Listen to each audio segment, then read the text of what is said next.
ที่นี่คือจังหวัดพระนครศรีอยุธยาครับเมืองที่เราคุ้นเคยกันในนามเมืองหลวงเก่าเมืองที่เต็มไปด้วยวัดใหญ่เมืองที่เต็มไปด้วยเจดีย์ดังเมืองที่เต็มไปด้วยสถานที่ที่ใครๆก็พากันไปเที่ยวแบบซ้ำแล้วซ้ำอีกแต่ก็ยังมีบางจุดในเมืองนี้นะฮะที่ไม่ค่อยได้อยู่ในแผนการเดินทางของพวกเราที่ไม่ได้หลบที่ไม่ได้ลับแค่อยู่เงียบๆระหว่างทางในแบบที่ไม่ค่อยมีใครได้หันกลับไปมองฮะอาเคยพาทุกท่านนะครับไปดูอีกด้านหนึ่งของอยุธยาใน EP 1 มาแล้วฮะและในคลิปนี้นะครับอาจจะพาไปใช้เวลาอีก1 วันครับเดินดูอยุธยาในจุดที่มันไม่ได้สำคัญกว่าครับแค่ยังไม่ค่อยมีใครพาคุณไป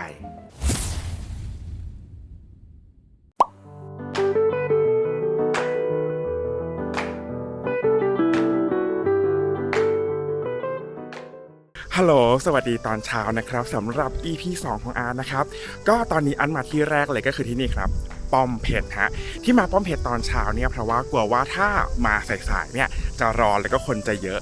ป้อมเพชรเนี่ยนะฮะก็คือนี่เลยนะครับเป็นป้อมปราการนั่นแหละนะครับอยู่ริมแม่น้ำเจ้าพระยาครับตัวป้อมเพชรเนี่ยถ้าเข้าใจไม่ผิดเนี่ยเขาสร้างกันตั้งแต่สมัยพระมหาธรรมราชาเลยปะนะครับแล้วก็สมัยพระนเรศวรหลังจากเรา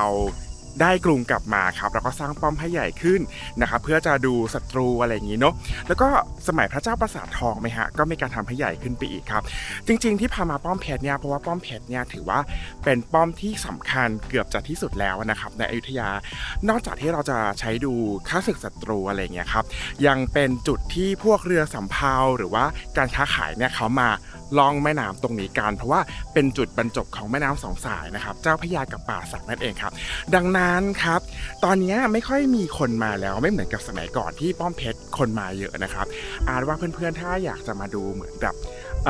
ป้อมปราการเก่าๆนะครับอาจว่ามาป้อมเพชรก็ดีนะสวยดีครับน่าจะได้รับการบูรณะค่อนข้างสมบูรณ์แล้วนะครับให้เราเห็นแต่ก็ยังเห็นซากอิฐซากอะไรอย่างเงี้ยให้ยังเป็นโบราณสถานอยู่ก็มากันได้ครับวิวสวยด้วยอาร์ตเห็นว่าพี่ๆเขามาตกปลากันก็มีเนาะแล้วก็ถ้ามาเย็นๆนะครับก็มาดูพระอาทิตย์ตกดินกันได้ตรงนี้ครับแต่ว่าอาร์ตมาเปิดที่นี่ก่อนครับก็หวังว่าจะเป็นที่เปิดคลิปของอาร์ตที่ดีแล้วก็หวังว่าทุกคนจะชอบกันนะ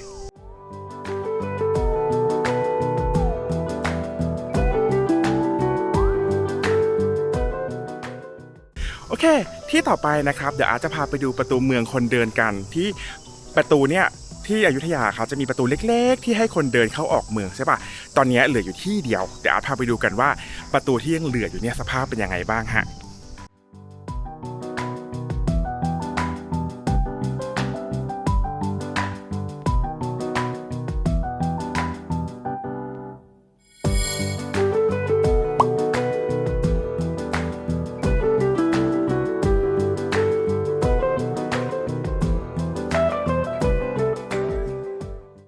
โอเคครับที่นี่ก็เป็นประตูช่องกุดครับจริงๆเป็นประตูที่ตอนนี้เหลือแค่นี้ไม่ได้ใหญ่มากแล้วนะครับใครเดินเข้ามาในวัดจีนเนี่ยอยู่หลังโรงเรียนนะครับก็จะถึงเลยนะครับไม่ยากมากครับทีนี้ทำไมอาร์ตถึงพามาที่นี่เพราะว่าสมัยก่อนน่ะเป็นประตูเมืองอยุธยาใหญ่ๆใช่ป่ะคนเข้ายากมากครับเขาก็เลยเจาะช่องเล็กๆแบบเนี้ยให้คนเดินเลยซึ่งสมัยก่อนน่ะช่องคนเดินแบบนี้ครับจะมีถึง61ช่องเนาะแต่ว่าตอนนี้ครับเหลืออยู่ที่ประตูช่องกุดที่เดียวอาก็เลยรู้สึกว่าเฮ้ยงั้นพามาที่นี่ดีกว่าเพราะว่ามันเหลือที่เดียวแล้วอะนะครับก็จะได้เห็นว่าสมัยก่อนอย่างเงี้ยคนเดินเข้ามาในเนี้ยในเมืองอยุธยาครับเขาเดินผ่านประตูแบบไหนกันเนาะ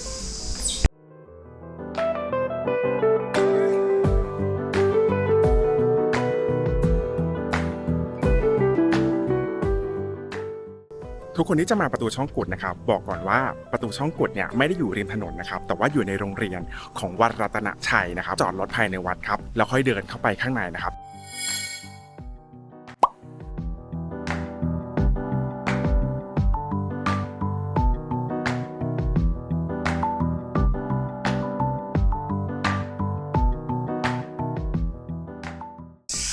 ทุกคนจะได้ยินเสียงจิ้งหรีดดังมากๆอันนี้ sorry ไว้ก่อนเลยนะครับ2ที่แรกที่อาร์ตพาไปมีอะไรบ้างมีป้อมเพชรกับประตูช่องกุดใช่ปะ2อันนั้นอยู่ในเมืองนะครับอยู่ติดกันห่างกันไม่เกิน2นาทีขับรถอะไรแบบเนี้ยครับแต่ว่าที่นี่นะครับด้านหลังที่ทุกคนเห็นกันอยู่นะครับก็คือวัดตะเวทครับวัดตะเวทเนี่ยอาร์ตมีความเชื่อว่าไม่น่าจะมีใครพามาเท่าไหร่เพราะว่าอยู่นอกเมืองนะครับไกลพอสมควร ทางเข้าเป็นถนนสวนเล็กๆที่รถยนต์ต้องจอดหลบกันเพื่อจะสวนอะไรอย่างเงี้ยครับจริงๆวัดนี้ที่อาร์ตถ่ายรอบๆให้ดูแล้วเนี่ยวัดนี้เป็นโบราณสถานที่จริงๆเอาตรงๆก็คือเหลือแค่ฐานไม่มีใครมาเลยไม่มีเจ้าหน้าที่ก็คือเหมือนไม่ได้เปิดให้เข้าชมอย่างเป็นทางการนะครับแต่ว่าเหตุผลที่อาร์ตมาหนึ่งเดียวเลยก็คือสิ่งปลูกสร้างอันนี้ครับไม่รู้ว่าคือพระอุโบสถหรือเปล่าอะครับซึ่งเสียงมอเตอร์ไซค์ดังมากนะ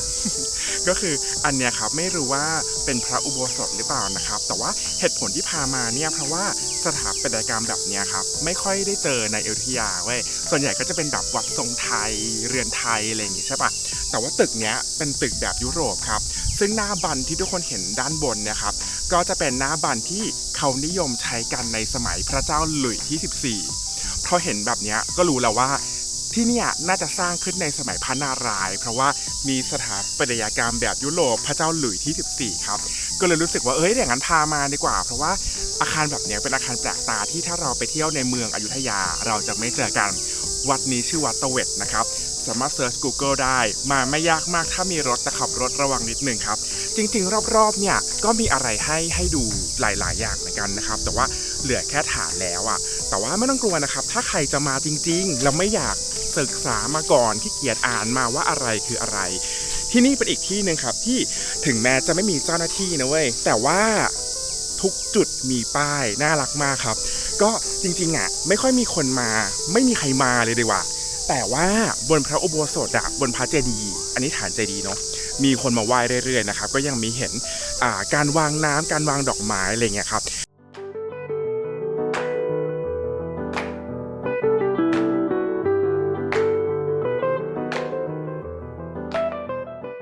โอเคฮะเราจบกันที่วัดตะเวทแล้วเนาะเดี๋ยวอาร์ตพาไปที่อื่นดีกว่าครับว่าเราจะไปไหนกันดีแล้วที่ต่อไปเนี่ยจะไม่ค่อยมีใครพาไปจริงปะก่อนที่จะไปที่ต่อไป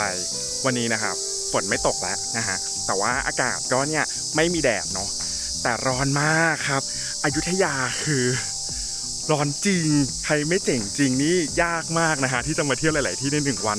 ร้อนมากอ่ะนี่เมื่อวานอาร์ตเดินขึ้นปราสาทนครหลวงใช่ปะอาร์ตได้คิดว่าอาร์ตอ้วนแล้วก็ร้อนมันก็เลยเหงื่อแตกเต็มตัวแต่ว่าวันนี้เว้ยไม่มีแดดเลยเห็นปะครับฟ้าครึ้มเชียแต่แบบร้อนมากอยุธยานี่สุดยอดจริงหรือว่าฉันเป็นคนบ้าวันนี้คือซ้อมตกนรกอยู่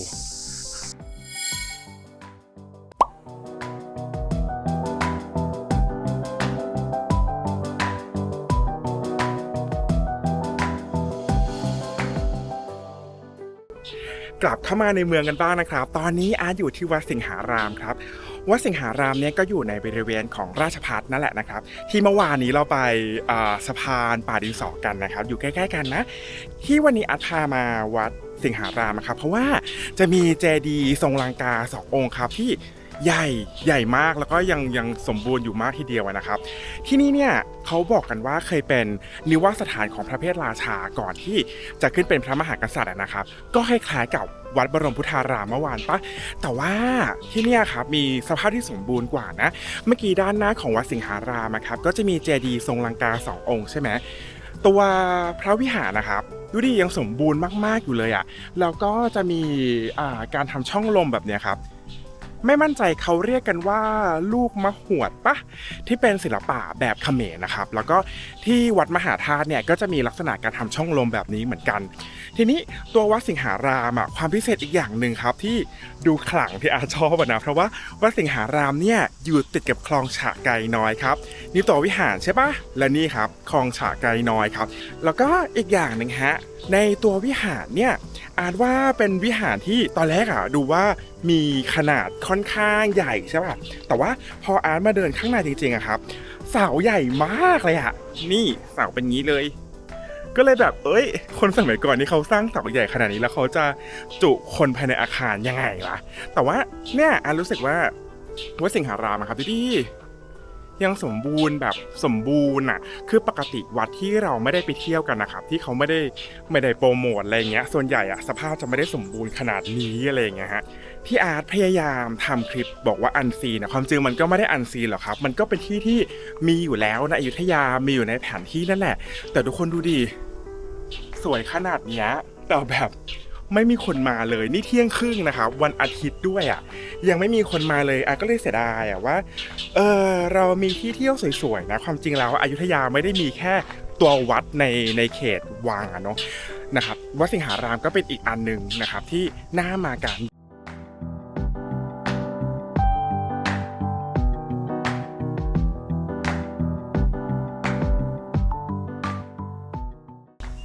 ชอบบรรยากาศหลังอุโบสถครับคลองฉะไกลน้อยก็เลยวนกลับมาถ่ายอีกสักนิดนึงครับจริงๆแล้วว่ารู้สึกว่าวัดที่อาร์ตพาไปหรือว่าเป็นโบราณสถานที่อาร์ตพาไปที่ไม่ค่อยมีใครไปเนี่ยก็จะเป็นโบราณสถานขนาดเล็กเนาะดังนั้นเนี่ยการเที่ยววัดหรือว่าโบราณสถานที่ไม่ค่อยมีใครไปครับเนื่องจากมีขนาดเล็กเนี่ยเราจะใช้เวลาน้อยมากๆเลยนะครับ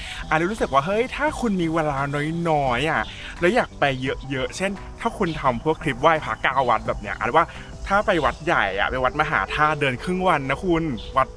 ดพระรามอย่างเงี้ยเดินทีครึ่งชั่วโมงฮะดังนั้นว่าเนี่ยมาเก็บวันเล็กๆแบบเนี้ยครับเป็นไหว้พระ9 วัดแต่เป็นวัดโบราณสถานก็ดีเหมือนกันครับโอเคเบื่อวัดยังครับถ้าเราเบื่อวัดกันแล้วนะครับรู้สึกว่าโอเควัดพุทธเราไปกันมาเยอะแล้วใช่ป่ะครับรู้สึกว่าเราไปโบราณสถานหรือว่าไปศาสนสถานของศาสนาอื่นกันบ้างดีกว่าครับติดตามนะอีกแป๊บหนึ่งเดี๋ยวอาร์ตพาไปครับดูซิว่าอาร์ตจะพาไปดูอะไรที่ไม่ใช่ศาสนาพุทธฮะ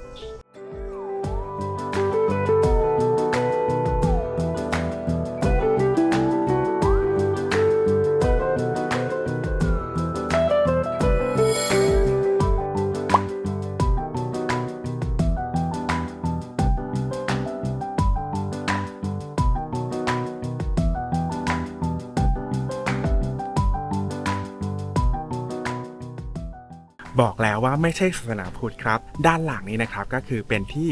ฝังศพของจุฬาราชมนตรีคนแรกของอยุธยาคุณเชคอมัดนั่นเองฮะก็คุณเชคอมัดนะครับไม่ใช่คนไทยนะครับเป็นคนเปอร์เซียปัจจุบันก็อิหร่านนั่นแหละนะครับก็เข้ามาในอยุธยาครับมารับราชการแล้วก็ได้รับความไว้วางใจจากราชสำนักเพราะว่าค้าขายเก่งแบบนี้ครับก็เลยได้รับตำแหน่งครับเป็นจุฬาราชมนตรีคนแรกของอยุธยาครับก็เลยสังเกตได้ว่าที่อยุธยาเนี่ยไม่ใช่ว่าที่จะเป็นคนไทยเท่านั้นนะครับที่จะดำรงตำแหน่งสูงๆเนาะเมื่อวานเราพากันไปที่หมู่บ้านญี่ปุ่นก็จะมีตำแหน่งออกยาเสนาภิมุขใช่ไหมครับที่นี่ครับคุณเชคอามัดก็ไม่ใช่คนไทยเหมือนกันครับเป็นคนเปอร์เซียนะดังนั้นเนี่ยก็แสดงให้เห็นถึงความเป็นพหุวัฒนธรรมของอยุธยานั่นเองครับศิลปะด้านหลังก็ไม่ใช่อยุธยา 100% นะครับไม่ใช่ไทยเลยดีกว่าเป็นเหมือนแบบเปอร์เซียเป็นหลักแล้วก็มีไทยไปผสมครับ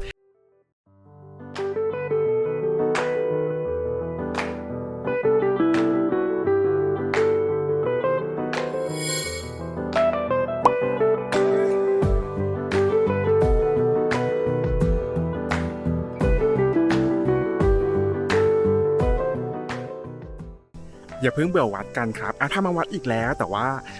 จุดประสงค์หลักไม่ได้ ที่จะมาไหว้พระขนาดนั้นครับเพราะว่าตอนนี้อาจอยู่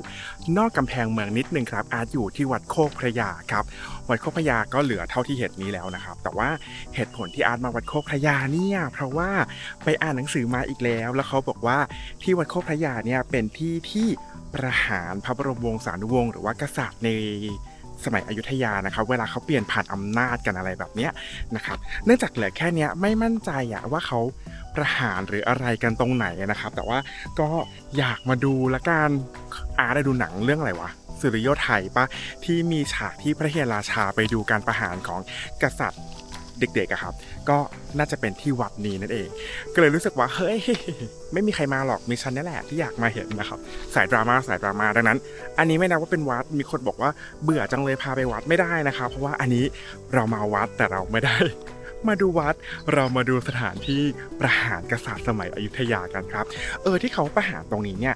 อ่านมาเขาบอกว่าเพราะว่ามันอยู่นอกกำแพงเมืองแล้วก็ตัววัดเนี่ยครับไม่ได้มีสถานะเป็นวัดหลวงก็เลยเหมาะมากที่จะเป็นที่ทำเปลี่ยนผ่านการเมืองกับปกครองอะไรอย่างเงี้ยเนาะนะครับก็ถ้าใครมานะฮะอันนี้อยู่นอกวัดนะอยู่นอกกำแพงเมืองนะครับแต่ว่าอยู่หลังวัดหน้าพระเมรุนะครับใครมาไหว้วัดหน้าพระเมรุมาไหว้พระคันธราชแบบเนี้ยก็สามารถเลยมาที่วัดโคกพระยาได้อันนี้อยู่ในแหล่งชุมชนนะก็คือติดรั้ววัดเนี่ยเป็นชุมชนเป็นบ้านคนแล้วนะครับไม่อันตรายเนาะแต่ว่าไม่มีที่จอดรถนะครับจอดรถด้านหน้าแล้วก็เดินเข้ามาครับสัก 300 เมตรอะไรแบบเนี้ยครับก็ถ้าใครดูหนังอะไรอย่างเงี้ยอยากจะเห็นว่าเขาประหารพวกราชวงศ์หรือว่ากษัตริย์กันตรงไหนอะไรเงี้ยครับก็น่าสนใจครับอาร์ตว่านะก็หรือว่ามีแค่อาร์ตวะที่อยากไม่เห็นอะไรแบบนี้โอเคหลังจากนี้คงตามใจอาร์ตแหละนะครับในเมื่อเราเปิดกันด้วยดราม่านะครับเดี๋ยวเราไปหาวัดอื่นที่เป็นดราม่ากันต่อดีกว่าครับเมื่อวานเนี่ยอาร์ตพาไปที่วัดที่เป็นศาลท้าวศรีสุดาจันทร์ใช่ป่ะเราจะลืมขุนวรวงศาไปได้ยังไงครับเดี๋ยวอาร์ตพาไปวัดคลองสระบัวดีกว่าเมื่อวานเนี่ยมีคนแนะนำมาว่าทำไมอาร์ตไปไหว้ท้าวศรีสุดาจันทร์แล้วไม่ไปดูวัดคลองสระบัวที่เป็นที่น่าจะเป็นที่ประหารของขุนวรวงศาดังนั้นเห็นไหมครับว่าเราไปได้ไปวัดทุกคนถ้าสมมติว่าใครจะมาวัดโคกพระยาเนี่ยด้านในมันเป็นซอยแบบหมู่บ้านคนเลยนะครับมันเป็นทางรถวิ่งไม่ค่อยได้นะครับดังนั้นถ้าใครขับรถมานะครับให้มาจอดรถที่วัดหัสวาสนะครับวัดหัสวาสคือวัดนี้ครับที่เป็นวัดกลางน้ำอย่างเงี้ยนะครับก็ปักหมุดมาที่วัดหัสวาสแล้วกันครับมาจอดรถตรงนี้แล้วค่อยเดินเข้าไปที่วัดโคกพระยาฮะ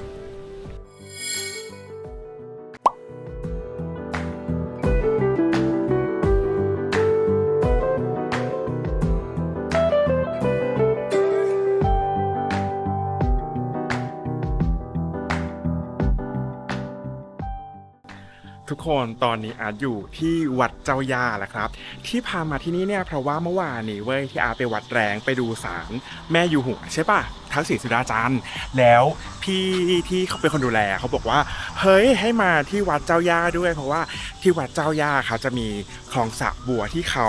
เอาเรือมาดักขุนวรวงศาแล้วก็เริ่มไล่ล่ากันที่นี่อะไรเงี้ยครับคนที่ดูอาร์ตมาถึงจุดนี้น่าจะพอทราบแล้วว่าอาร์ตเป็นคนติดละครเนาะอาร์ตพูดอะไรบ้างเนี่ยคลิปนี้บุพเพสันนิวาสตำนานสมเด็จพระนเรศวรมหาราชสิริโยไทยอะไรเงี้ยเนาะก็มาอยุธยาจะให้มาดูอะไรใช่ปะ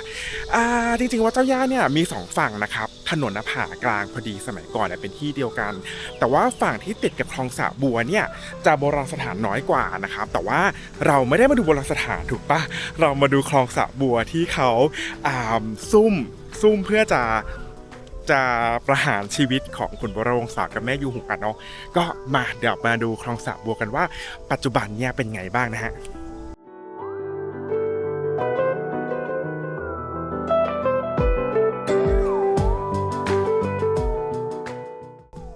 ทุกคนคลองสระบัวครับก็พอใจแล้วไม่เห็นแค่เนี้ยก็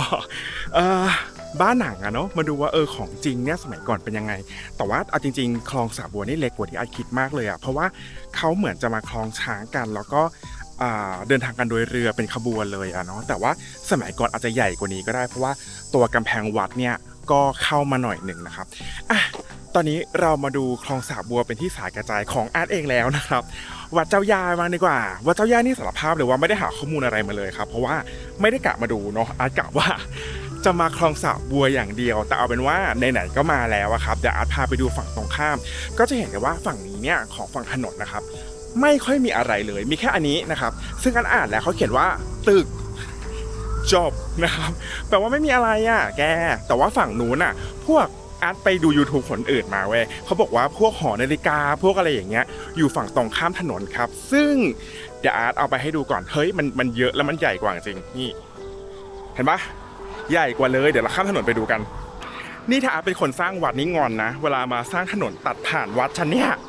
ใช่ปะโอเคเรามาถึงอีกฝั่งหนึ่งของวัดเจ้าย่าแล้วครับใหญ่กว่าแล้วก็ดูดิเต็มเลยเดี๋ยวไปดูกันว่าแต่ละจุดมีอะไรกันบ้างเนาะด้านหลังของอาร์ตนะครับคือเจดีย์ประธานเมื่อกี้ที่เราไปวัดสิงหารามอาร์ตบอกว่าเฮ้ยอาร์ตเป็นคนนครปฐมแล้วก็แปลกใจมากเลยที่เขามีเจดีย์ประธาน2องค์ใช่ปะแพ้แล้วเพราะว่าวัดเจ้าย่าเจดีย์องค์ประธาน5องค์ไปอีกเฮ้ยอยุธยานี่เขาสร้างวัดใหญ่เหมือนกันเนาะ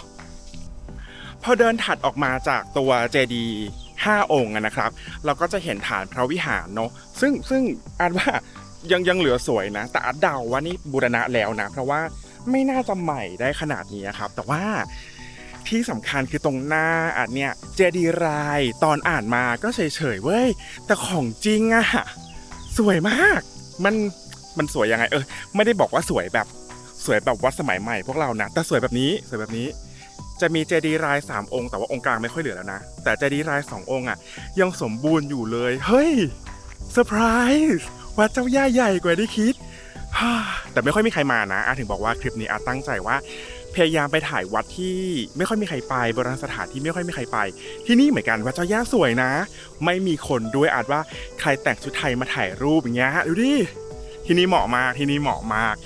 โอเคพอแล้วเราไปไหนต่อดียังว่ายังไม่ครบ15เอาจริงๆนี่ไม่ได้นับเลยเว้ยว่าทำกี่ที่แล้วปกคลิปทำไว้ก่อนมาถ่ายคลิปเขียนว่า15ที่ตอนนี้กี่ที่แล้วนะไม่ได้นับดังนั้นไปเรื่อยๆครับจนกว่าจะหมดวันดูซิว่าจะเกินปะถ้าเกิน15วัดก็ถือว่าแถม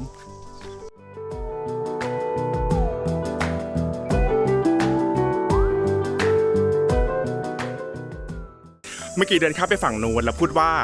หอระฆังอยู่ฝั่งนู้นอยู่ฝั่งนี้จ้ะอยู่ฝั่งคลองสาบัวจ้ะพอเดินกลับมาแล้วสงสัยไงว่าเอ๊ะเราด้านหลังนี่คืออะไรพอมาอ่านหอระฆังแล้วก็ไอ้ตึกที่บอกว่าเขาเขียนว่าตึกเฉยๆแบบเนี้ยเขาเชื่อว่าอันนี้ไม่ใช่บ้านคนไม่ใช่น่าจะใช่วังหรืออะไรอะครับน่าจะเป็นศาลาการประเรียนศาลาการประเรียนของอยุธยาคือมันศาลาการประเรียนใหญ่ขนาดนี้เลยดีว่าศาลาการประเรียนหน้าวัดก็คือเป็นไม้ยกสูงเด้อสมัยอยุธยาสร้างเป็นตึกนะจ๊ะสวยเชียวสวยเชียวเป็นแอ่นท้องเรือสำเภาครับสวยมาก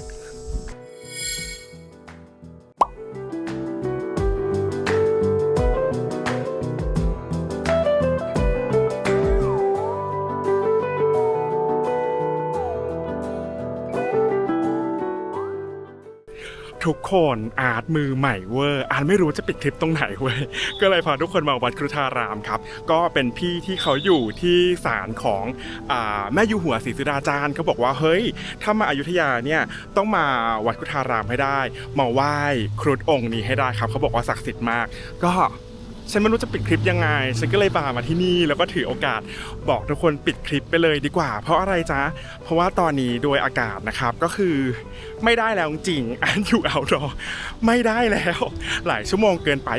ที่วัดครุฑารามเนี่ยนอกเหนือจากมีตัวองค์ครุฑที่พาไปไหว้มาเมื่อสักครู่นี้มีโบสถ์เก่าด้วยนะครับมีโบสถ์เก่าสมัยอยุธยาเลยแล้วก็มีพระเก่าข้างในมีพวกรูปวาดอะไรอย่างเงี้ยที่เก่าพอสมควรเลยถ้าใครมาก็เดินให้รอบละกันวันนี้ก็เป็นวัดแถมแหละเพราะว่า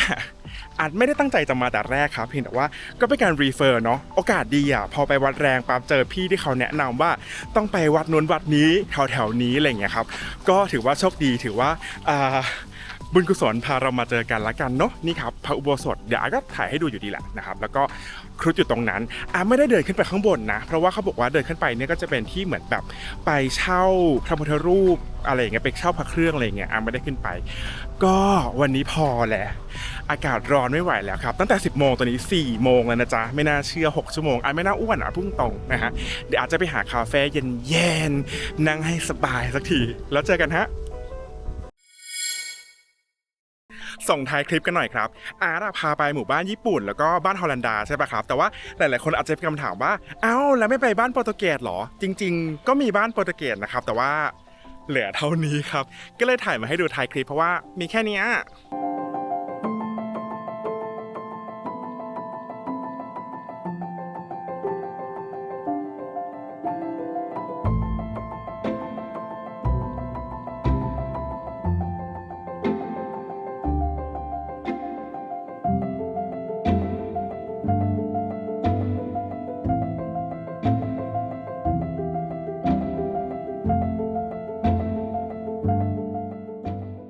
เมื่อกี้เว้ยไปอ่านมาด้านหน้าเนี่ยที่หมู่บ้านโปรตุเกสครับตอนแรกก็นึกว่าเฮ้ยหมู่บ้านมันเล็กอะไรขนาดนี้วะสรุปว่าเขาเดากันว่าหรือเดาเอาว่าเนี่ยนะครับเป็นแค่โบสถ์เนาะเป็นโบสถ์ของนักบุญเปโตรปะใช่ป่ะบีเป็นนักบวชของนักบุญเปโตรเนาะนะครับก็ถ้าใครมาดู